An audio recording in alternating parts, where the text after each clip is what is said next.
అందరికీ నమస్కారం. గౌరవ భారత రాజ్యాంగ నిర్మాత, ఉన్నత విద్యావేత్త, అంటరానితనాన్ని నిర్మూలించాలన్నటువంటి దాంట్లో అందరికంటే కూడా ముందడుగు వేసినటువంటి వ్యక్తి,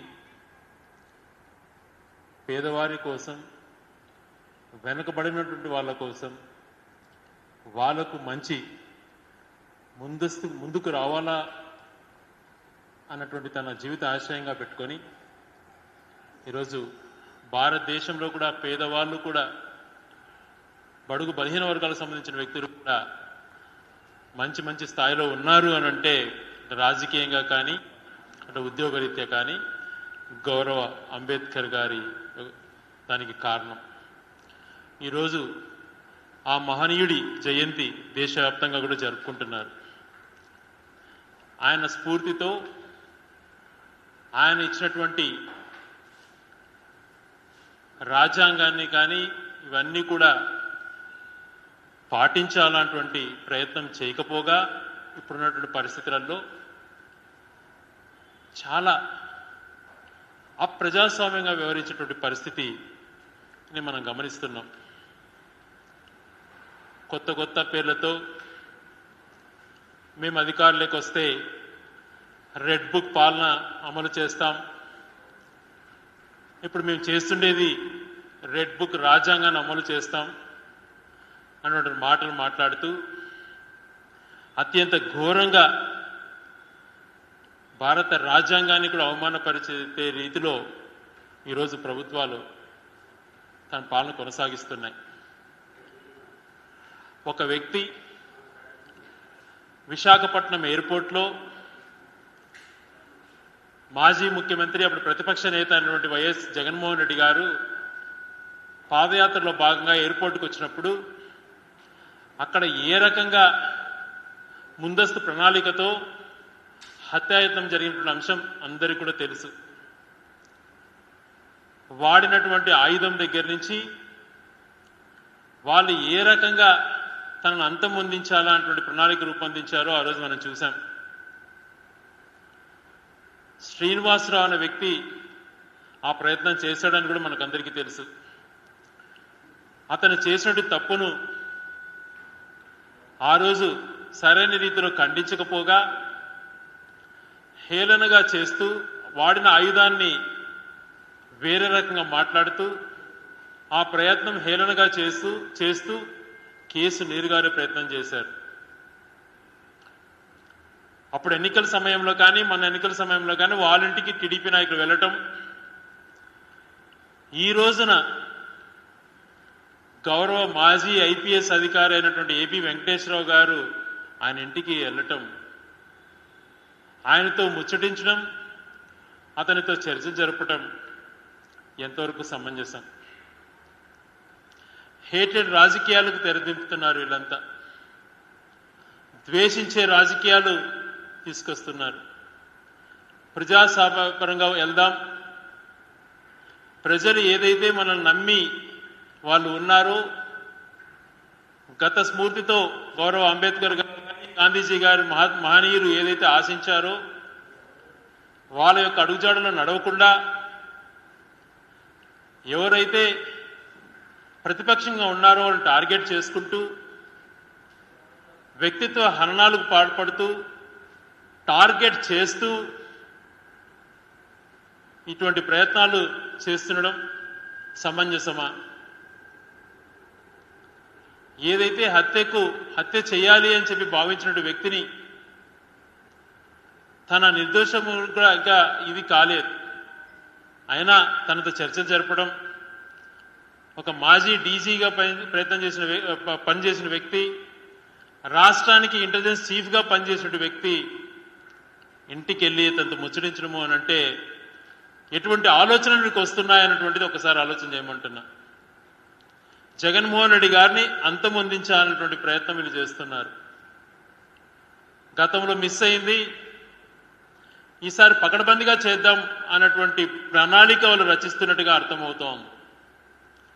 ఈ మధ్యన భద్రత చూస్తుంటే తను కల్పించిన భద్రతలో కానీ తను ఎక్కడికైనా వెళ్ళినప్పుడు ప్రభుత్వం వ్యవహరిస్తున్న తీరు కూడా గమనించినప్పుడు అనంతపూర్ పర్యటనలో కానీ గుంటూరు పర్యటనలో కానీ ఉత్తరాంధ్ర పర్యటనలో కానీ ఎక్కడికి వెళ్ళినా కూడా పోలీసులు వ్యవహరిస్తున్నటువంటి నిర్లక్ష్యమ ధోరణి ఇప్పుడు జరుగుతున్న పరిణామాలను గమనిస్తే ఖచ్చితంగా వీళ్ళు ఒక ప్రణాళిక రూపొందించుకొని జగన్మోహన్ రెడ్డి గారిని ఎలా అంతమొందించాలన్నటువంటి ప్రయత్నాలు వీళ్ళు చేస్తున్నారు. మరి ఆ రోజు ఎయిర్పోర్ట్లో జరిగిన సంఘటనలు 2018 అక్టోబర్ 25న తను లోపలికి వచ్చి ఏమని మాట్లాడి ఏ రకంగా ప్రయత్నం చేసింది ఎన్ఐఏ ఛార్జ్షీట్లో కూడా చేసింది.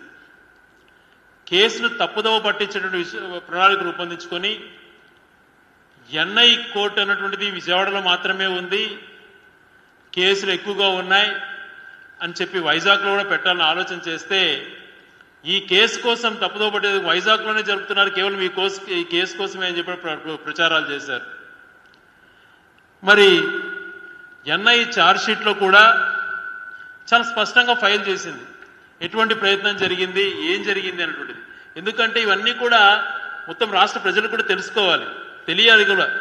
ఎన్ఐఏ ఛార్జ్షీట్లో క్లియర్గా మెన్షన్ చేయడం కూడా జరిగింది. ఎన్ఐఏ ఛార్జ్షీట్లో ఆ పాయింట్ మెన్షన్ చేసే పాయింట్లో attacked mister YS Jaganmohan Reddy and attempted to stab him on the neck with a sharp knife with intention to kill him, in the process inflicted an injury of the upper left arm of YS Jaganmohan Reddy గారు అన్నటువంటి point ఇది. కానీ తర్వాత వాళ్ళు chargesheet frame చేసిన దాంట్లో కూడా premeditated plan, he attempted to stab YS Jaganmohan Reddy on his neck with a sharp knife with intention to kill him and in turn injured the topmost part of the left arm.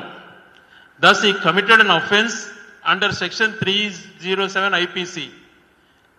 ఆయన commit అయినటువంటిది, case file అయినటువంటిది కూడా NIA ఛార్జ్షీట్లో కూడా ఉన్నా కూడా మరి ఎందుకని అధికారి అక్కడికి వెళ్ళారో వెళ్ళటంతో పాటు గత కొద్ది రోజుల నుంచి చూస్తే ద్వేషించే తత్వంతో ప్రొవోకేట్ చేసే విధంగా పోస్టులు పెడుతుండడం, జగన్మోహన్ రెడ్డి అనే వ్యక్తిని గురించి వ్యక్తిత్వ హననానికి పాల్పడుతూ ఏ రకంగా తనకున్నటువంటి ద్వేషాన్ని వినిపించుకుంటున్నాడో ఒకసారి నిజంగా ఆశ్చర్యం వేస్తుంది.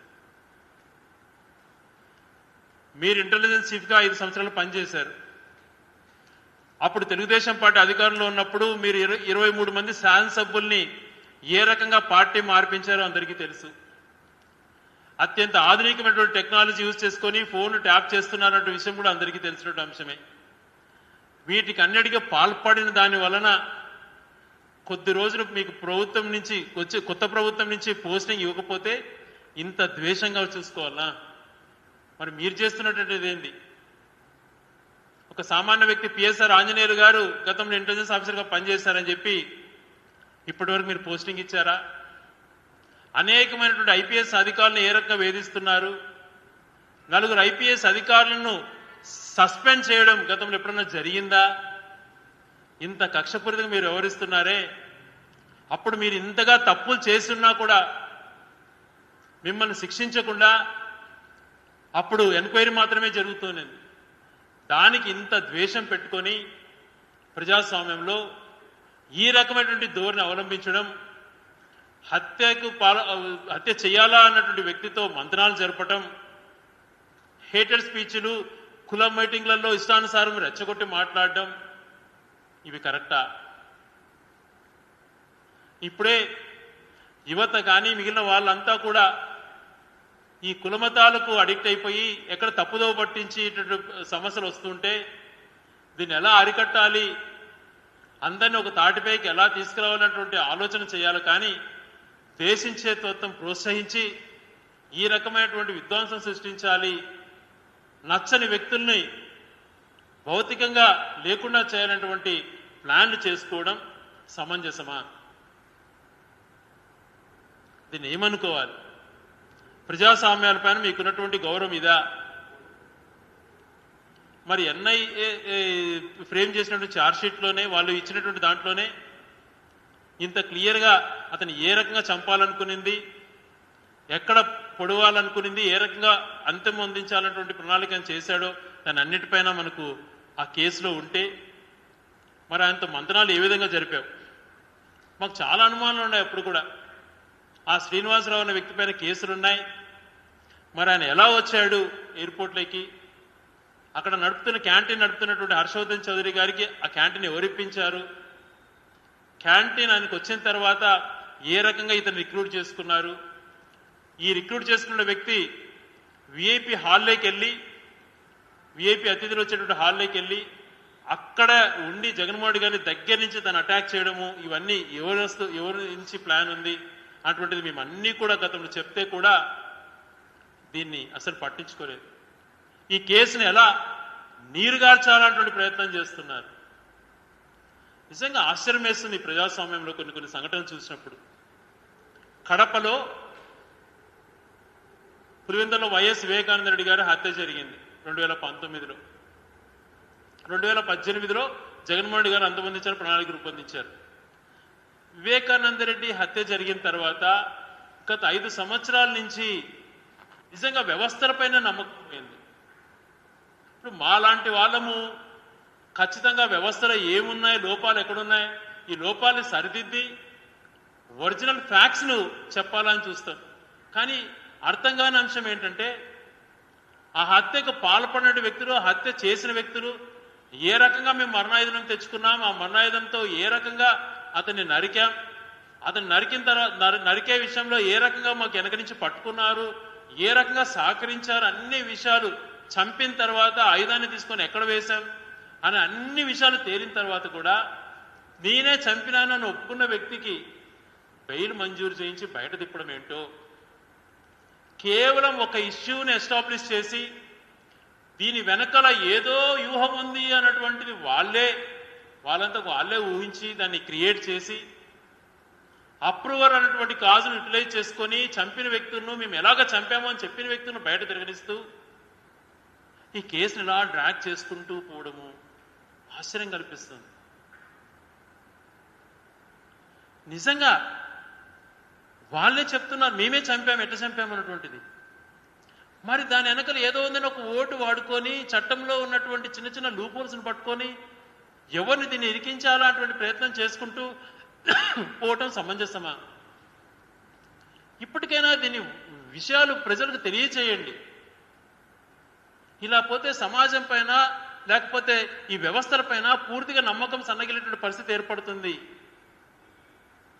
మరి ఈ రకమైనటువంటి సంఘటనలు చేస్తూ ఇటువంటి ప్లాన్లన్నీ కూడా వ్యూహారచంగా ఒక సెక్షన్ ఆఫ్ పీపుల్ అంతా కూర్చొని దీని ప్రణాళికబద్ధంగా చేసుకుంటూ పోతూ అదే రకంగా వ్యవస్థలను ఇప్పుడు మళ్ళీ గతంలో జగన్మోహన్ రెడ్డి గారు విధ్వంస పాలన చేశారనేటువంటిది మాటలు మాట్లాడుకుంటూ వస్తున్నారు.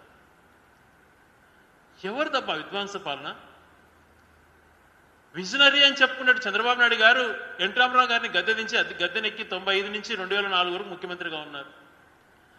ఈ ఉమ్మడి రాష్ట్రంలో దేశంలో ఎక్కడ లేని విధంగా ఇక్కడ మావోయిజం ఉన్నటువంటిది. అనేకమైనటువంటి రాజకీయ నాయకులను, వందలాది మంది పోలీస్ అధికారులను, సామాన్య మానవులను, వేలాది మందిని నిర్దాక్షిణ్యంగా చంపేటువంటి పరిస్థితులు గ్రామీణ ప్రాంతాలలో. ఎక్కడ కూడా ఒక ప్రాంతానికి వెళ్ళి నివసించేటువంటి పరిస్థితులు లేనటువంటి పరిస్థితులు ఉన్నాయి.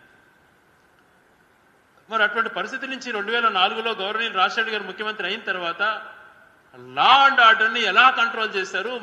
మావోయిజం అటువంటిది ఇప్పటికీ కూడా కేంద్ర ప్రభుత్వం మళ్ళీ గుల్లలు పడుతూ ఉంది పైన రాష్ట్రాలలో, ఛత్తీస్గఢ్, ఒరిస్సా లాంటి రాష్ట్రాలలో.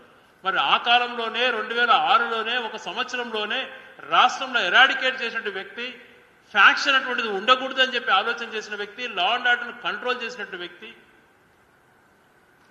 ఆ వ్యక్తి కన్నా నువ్వు విజనరీనా? రైతులకు ఉచిత కరెంటు దగ్గర నుంచి చేసి రాష్ట్రంలో అనేక మార్పులు తీసుకొచ్చారు ఆ రోజు ఉమ్మడి రాష్ట్రంలో. మరి మళ్ళా చంద్రబాబు నాయుడు గారి వల్ల రాష్ట్రం విడిపోయి ఆంధ్రప్రదేశ్కి ఏదో చేస్తాను అని చెప్పి ఇక్కడ మోసపూరితమైనటువంటి మాటలు చెప్పి ఓడిపోయిన తర్వాత జగన్మోహన్ గారు ముఖ్యమంత్రి అయిన తర్వాత తను గొప్ప ఆలోచనలతో విద్యా వ్యవస్థను ఎలా సంస్కరణలతో ఎలా ముందుకు తీసుకెళ్లాడు. ప్రతి ఒక్కరు గవర్నమెంట్ స్కూల్ కార్పొరేట్ స్కూల్గా ఉండాలి అని చెప్పి ఆలోచన చేసి డిగ్రీ కాలేజీలకు ఇలా ఉండాలి, వాళ్ళు టయానికి ఫీజు రియంబర్స్మెంట్ ఇవ్వాలని ఆలోచన చేసి, గ్రామీణ ప్రాంతాల్లో కూడా సామాన్య మానవుడు ఇంగ్లీష్ మీడియం చదువుకోవాలని ఆలోచన చేసి విద్యను ఎంతో ప్రతిష్టపరిస్తే అమ్మఒడి లాంటి కార్యక్రమాలతో, అదే రకంగా ప్రజలకు ఉపయోగపడేటువంటి ఆరోగ్యశ్రీని 25 లక్షల రూపాయల వరకు చేసి, కొన్ని వేల ప్రొసీజర్స్ పెంచి, ప్రతి ఒక్క ఆరోగ్య కేంద్రాన్ని మెరుగైన రీతిలో అభివృద్ధి చేసి, ప్రతి హాస్పిటల్లో ఎంబీబీఎస్ డాక్టర్ ఉండాలని చెప్పి ఆలోచన చేసి, ఇంటింటికి వైద్యం చేరాలని ఆలోచన చేసి, వైద్యాన్ని అంత రకంగా బలోపేతం చేస్తే ఆయన విధ్వంస పాలన. 1,41,000 ఉద్యోగాలు ఒక్క సంవత్సరం 6 నెలల్లోనే పారదర్శకంగా ఇవ్వడంతో పాటు, ఆర్టీసీని విలీనం చేసుకోవడంతో పాటు ఎంతో మందికి అవుట్సోర్సింగ్ ఉద్యోగాలు కూడా ఎన్నో రావడం జరిగింది. అదే రకంగా ఈ రాష్ట్రానికి దిక్కుచేయనటువంటి పోర్ట్స్ ఉన్నాయని చెప్పి పోర్ట్ల నిర్మాణం బ్రహ్మాండంగా చేపట్టి కొలికి తీసుకొచ్చాడు. ఫిషింగ్ హార్బర్లు అయితేనేమి, పోర్ట్లు అయితేనేమి, 17 మెడికల్ కాలేజీలు కూడా బ్రహ్మాండమైనటువంటి రీతిలో ముందుకు తీసుకొచ్చాడు. ఇవన్నీ చేసినందుకు కానీ విధ్వంస పాలన. వ్యవసాయాన్ని కూడా రైతులకు మద్దతు ధర ఉండాలని చెప్పి ఎప్పటికప్పటికి ఆలోచన చేసుకొని, అదే రకంగా రైతు భరోసా అనేటువంటిది క్రమం తప్పకుండా ఇస్తూ, ఖరీఫ్ అయిపోతానే రబీకి సంబంధించినటువంటి నష్టపరిహారాన్ని వెంటనే ఇవ్వటము, ఏ సీజన్కి ఆ సీజన్ స్పష్టంగా ఉండాలని చెప్పి ఆలోచన చేసి రైతులకు భరోసాగా ఉండటం ఆయన చేసినటువంటి విధ్వంసక పాలన. అదే రకంగా ఎన్నికల ముందు 14 లక్షల కోట్ల అప్పులు చేసేశాడు, 10 లక్షల కోట్ల అప్పులు చేసేశాడు, 12 లక్షల కోట్ల అప్పులు చేశారు అని చెప్పి మీరు ఏ ఫిగర్ చెప్పారో మీకే అర్థం కాకుండా ఉన్నటువంటి పరిస్థితులలో అధికారులకు వచ్చిన తర్వాత మీ ఫైనాన్స్ మినిస్టర్ గారే వాస్తవ అప్పుల పరిస్థితి బయటపెట్టారు. కేవలం 5 లక్షల కోట్లు మాత్రమే, అందులో 3 లక్షల కోట్లు మీరు ముందు చేసినట్టు ఉన్నాయి.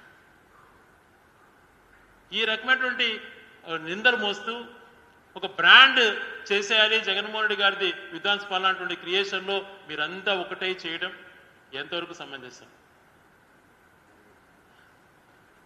గౌరవనీయులైనటువంటి ఏబి వెంకటేశ్వరరావు గారు, మీరు ఒక సివిల్ సర్వీస్ నుంచి వచ్చినటువంటి వ్యక్తి. ఈరోజు ఎలాగుందంటే, ఒక సైనిక పాలన ఉన్నటువంటి దేశంలో, ప్రజాస్వామ్యాన్ని నిర్దాక్షిణ్యంగా అణిచివేసేటువంటి దేశంలో ఒక ప్రజాస్వామ్యవాది ఎవరైనా గొంతు విప్పితే ఆ వ్యక్తిని ఎలా చంపారా అని చెప్పి ఒక మాజీ సైనిక అధికారి నియమిస్తారట. అలాగా నిన్ను నియమించినట్టుంది ప్రభుత్వం. ప్రభుత్వానికి వ్యతిరేకంగా ఉన్న వాళ్ళందరినీ కూడా చేసేసేయి, ఆ ఆలోచనలు క్రిమినల్ ఆలోచనలకు వెళ్ళిపోండి అని చెప్పి ఆదేశాలు ఇచ్చినట్టుగా ఉందా చెప్పండి? అంత అన్ని సంవత్సరాలు పనిచేసిన సివిల్ సర్వీసెస్లో మీరు ఇలాంటి ప్రవర్తనలు చేయొచ్చా? ఇదా మీ వ్యక్తిత్వం? మరి మీ హాయంలో ఇది పలాని చేశాం, ఈ రకమైనటువంటి గుర్తింపు తీసుకొస్తామన్నటువంటి ఆలోచనలు మీకు లేకుండా, ఏ రకమైనటువంటి ప్రజలకు మంచి చేయకపోగా ఒక బ్రాండ్ చేయాలి విధ్వంసక పాలన అటువంటి రీతిలో చేస్తుండడం, లా అండ్ ఆర్డర్ని రాష్ట్రంలో అస్తవ్యస్తం చేసి సామాన్య మానవుడు కూడా నివసించే పరిస్థితులు ఏర్పాటు చేయకుండా దౌర్జన్యకరంగా తప్పుడు కేసులు బనాయించి రౌడీలను ప్రోత్సహిస్తూ ఎక్కడికక్కడ రెడ్ బుక్ పాలన అని చెప్పి పేరుతో ఇవన్నీ చేస్తుండడం ప్రజలన్నీ గమనిస్తున్నారు. ఇది సరైనటువంటి పద్ధతి కాదు. మీకు ఒకవేళ గతంలో ప్రభుత్వంలో మీకు ఏదైనా అన్యాయం జరిగినట్టే మీరు న్యాయస్థానాల్లో అప్పీల్ చేసుకున్నారు, న్యాయస్థానంలో సగిన తీర్పునిచ్చిన ఆ తీర్పును గౌరవించింది ప్రభుత్వం. మరి మీరు ఈరోజు న్యాయస్థానం గౌరవిస్తున్నారా? మీరు చెప్పిన మాట వినలేదు అని చెప్పి ఐపీఎస్ అధికారులు ఐఏఎస్ అధికారులు ఎలా వేధిస్తున్నారు? గతంలో మంచిగా పనిచేశారు, ప్రభుత్వానికి కొంచెం అనుకూలంగా ఉన్నారని చెప్పి ఉద్దేశంతో అధికారులను ఐపీఎస్ ఐఏఎస్ చూడకుండా వాళ్ళని సస్పెండ్ చేయడం. మరి ఏమైపోయినాయో ఈ అసోసియేషన్స్ వీళ్ళన్నీ కూడా ఎందుకు మౌనం వహిస్తున్నారో తెలియటం లేదు. వీటన్నిపైన డిస్కస్ చేద్దాం. నిజంగా వెంకటేశ్వరరావు గారు మీలాంటి వ్యక్తి, మీకు నిజంగా ఈ రాష్ట్రం పైన చిత్తశుద్ధి ఉన్నా, ప్రజాస్వామ్యం పైన గౌరవం ఉన్నా, మీరు మీ ఆలోచనలు ఏమున్నా కూడా మీరు మేము చేసినటువంటి తప్పును ఏదన్నా కూడా మాట్లాడాలనుకుంటే మీరు ఎక్కడున్నారో చెప్పండి, మీరే ఒక ప్లేస్ ఫిక్స్ చేసి నన్ను పిలవండి, నేను వస్తాను మీ దగ్గరికి వచ్చి మాట్లాడదాం. ఓపెన్ డిబేట్తో ఇద్దరం మాట్లాడదాం. మీరు అంతగా ద్వేషించే తత్వం మీకు ఎందుకు వచ్చిందో నేను వింటాను. మేము ఏ రకమైన ఆలోచనతో ఉన్నామో, మేము ఈ వ్యవస్థలపైన ఎలా గౌరవప్రదంగా ఉన్నామో నా వర్షం చెప్తాను నీకు. మీరు నిజంగా చిత్తశుద్ధి ఉంటే ఆ మీటింగ్ అరేంజ్ చేయండి. కానీ ఇలా విద్వేషంగా రెచ్చగొట్టి హేటెడ్ పాలిటిక్స్ని, లేకపోతే ఇలా మనుషుల మధ్యన డివిజన్ తీసుకొచ్చి ఇలాంటి చేయటం సరైనటువంటిది పద్ధతి కాదు అని చెప్పి కోరుతూ, ఈరోజు మీరు నిందితుల దగ్గరికే వెళ్ళి నిస్సిగ్గుగా ఫోటోలు దిగి మళ్ళీ నేను రాజకీయాల్లోకి వస్తామని చెప్పటం నిజంగా ఆశ్చర్యాన్ని కొలిపింది. రాజకీయాల్లోకి రండి, స్వాగతిస్తాం. కానీ చేసే విధానంలో మనిషికి కొన్ని ప్రిన్సిపల్స్ ఉండాలి. వ్యక్తిగతంగా టార్గెట్ చేసుకొని హిడెన్ అజెండాతో రావటం కాదు. మీకు ఏ ఆలోచనలు ఉన్నాయో, ఏ రకంగా మీరు ప్రజాస్వామ్యంలో చేయబోతున్నారో వచ్చి పోటీ చేయండి, ప్రజలకు వివరించండి. అంతేగాని ఇలాంటి హేటెడ్ పాలిటిక్స్ చేయొద్దని చెప్పి విన్నమిస్తూ, ప్రజాస్వామ్యంలో ఈరోజు అంబేద్కర్ జన్మదినమైనటువంటి దాన్ని మనన చేసుకొని అటువంటి స్ఫూర్తిదాయకమైనటువంటి నాయకుల యొక్క విలువల్ని నెమరు వేసుకొని మంచి పాలన అందించాలని చెప్పి కోరనటువంటి తెలుగుదేశం నాయకులకు నేను కోరుకుంటున్నాను.